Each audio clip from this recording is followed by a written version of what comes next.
আমাদের বাড়িতে আমরা সবাই মিলে ছোট করে একটু একসঙ্গে প্রত্যেক বছর সরস্বতী পুজো করি। আর এই বছর সরস্বতী পুজোর বাজার করতে আমাকে বলা হয়েছিল, আর আমিও এক পায়ে রাজি হয়ে গেছিলাম, কারণ পুজোর বাজার করতে আমার অনেক বেশি ভালো লাগে। তারপরে তো চলে গেলাম বাজারে, আর ফার্স্টেই গ্যারেজে গাড়িটা রেখে দিলাম। তারপরে একটু ফুচকা খেয়ে নিলাম, কারণ অনেক দিন ফুচকা খাওয়া হয়নি। আর পুজোর বাজার করার পরে হাতে অনেক জিনিসপত্র থাকবে, তখন আর কিছু খেতে পারবো না, ভাবলাম তাই ফুচকাটা আগে খেয়ে নিই। তারপরে তো ফুচকা খেয়ে ঢুকে গেলাম বাজারের ভেতরে বাজার করতে।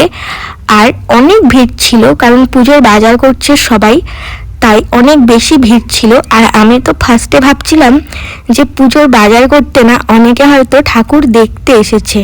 তারপরে তো আমি দশকর্মার বাজারটা করে নিলাম ফার্স্টে। তারপরে একটু ঘুরে ঘুরে আমি ফলের দাম দেখছিলাম, কোন দোকানে কি মানে কোন কোন ফলের কি দাম ছিল। কিন্তু প্রত্যেকটা দোকানে ফলের দাম একই বলছিল। আর এই দোকানে শাক আলু 30 টাকা করে বলছিল। আমি বলছিলাম 25 টাকা করে 20 টাকা করে দেব। উনি বলছিল যে হবে না। আর অন্য দোকানে 40 টাকা করে নিচ্ছিল, তাও উনি একটু কম নিয়েছে। তারপর আমি বললাম ঠিক আছে 20 টাকা করে দিন, 2 কেজি নিচ্ছি। বললো হবে না, 25 টাকা করে। আমি বললাম ঠিক আছে তাহলে দিয়ে দিন। তারপরে তো 2 কেজি শাক আলু নিয়ে নিয়েছিলাম। আর এই দোকান থেকে আমি মানে পাশের দোকান থেকে ফল নিয়েছিলাম।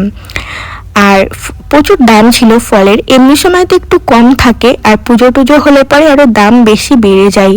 তারপরে তো যাই হোক ফল টল নিয়ে টিয়ে মিষ্টি নিয়ে নিয়েছিলাম, খই নিয়ে নিয়েছিলাম। আর এই দোকান থেকে আমি একটু ডাব নিয়ে নিয়েছিলাম। ডাবগুলোর দাম ছিল 50 টাকা করে।